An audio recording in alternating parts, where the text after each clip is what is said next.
सखी को पौधों से बहुत लगाव था।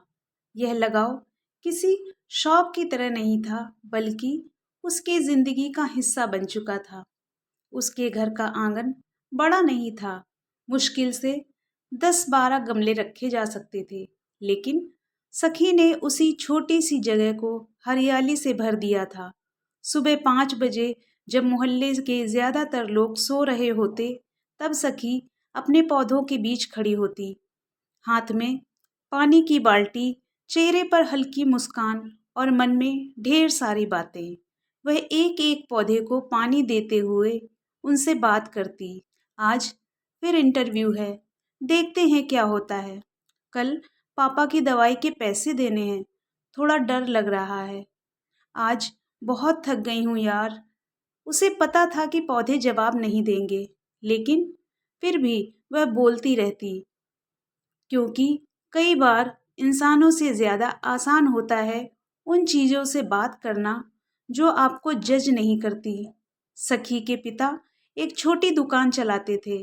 घर की आर्थिक स्थिति बहुत अच्छी नहीं थी।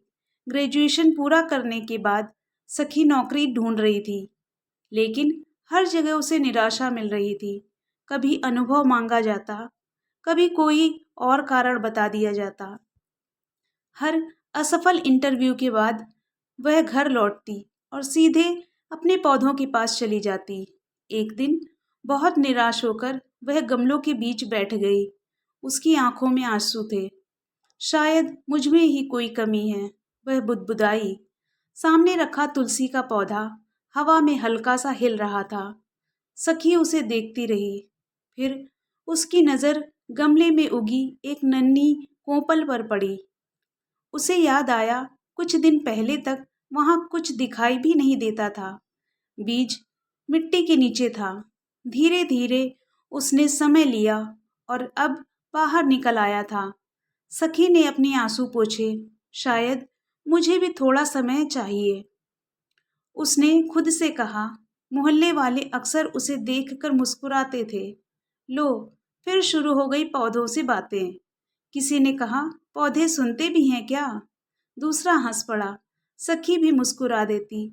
उसे बुरा नहीं लगता था, क्योंकि वह जानती थी कि लोग उसकी बात नहीं समझ पाएंगे। वह पौधों से इसलिए बात नहीं करती थी कि वे जवाब देंगे। वह इसलिए बात करती थी क्योंकि ऐसा करने से उसका मन हल्का हो जाता था। एक दिन गर्मियों में सखी को अपनी मौसी के घर 5 दिनों के लिए जाना पड़ा।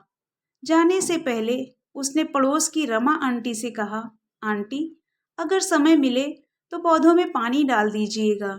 आंटी ने हाँ तो कह दिया, लेकिन व्यस्तता में भूल गई। जब सखी वापस लौटी तो उसका दिल बैठ गया। कई गमलों की मिट्टी सूख चुकी थी। 2 पौधे लगभग मुरझा गए थे। जिस चमेली को उसने 2 साल पहले लगाया था, उसकी पत्तियां पीली पड़ चुकी थीं। सखी की आंखें भर आई। उसने तुरंत पानी डाला, सूखी टहनियां काटी, खाद डाली और फिर रोज पहले से ज्यादा समय उनकी देखभाल में लगाने लगी। करीब 1 महीने बाद उसी चमेली में छोटी छोटी हरी पत्तियां निकलने लगी। जिस दिन उसने पहली नई कोपल देखी, वह खुशी से चिल्ला उठी। पापा दुकान से लौटे तो उसने उन्हें दौड़ कर दिखाया, देखिए पापा, वापस आ गई। पापा मुस्कुराए। उन्हें पता था कि सखी पौधों को कितना प्यार करती है। समय के साथ सखी ने घर की छत पर भी गमले लगाने शुरू कर दिए। अब वहां टमाटर, मिर्च, धनिया और मेथी भी उगने लगे थे। धीरे धीरे पड़ोसी उससे सलाह लेने लगे, सखी, मेरे गुलाब में फूल क्यों नहीं आ रहे? तुलसी बार बार सूख जाती है, क्या करूं? वह सबको धैर्य से समझाती। एक दिन मोहल्ले के स्कूल में पर्यावरण दिवस का कार्यक्रम था। प्रधानाचार्य ने सखी को बच्चों से बात करने के लिए बुलाया। मंच पर खड़े होकर सखी ने कोई बड़ी बड़ी बातें नहीं की। उसने सिर्फ इतना कहा, मैं पौधों से बातें करती हूँ, इसलिए नहीं कि वे इंसानों की तरह सुनते हैं, बल्कि इसलिए कि उनके बीच रहकर मन शांत हो जाता है। पौधे हमें धैर्य सिखाते हैं। आज बीज बो तो कल पेड़ नहीं बनता। उसे समय देना पड़ता है। ठीक वैसे ही जिंदगी में मेहनत का फल भी समय लेकर मिलता है।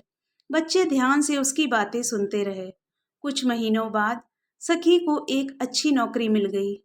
उस दिन घर लौटकर वह सबसे पहले अपने पौधों के पास गई।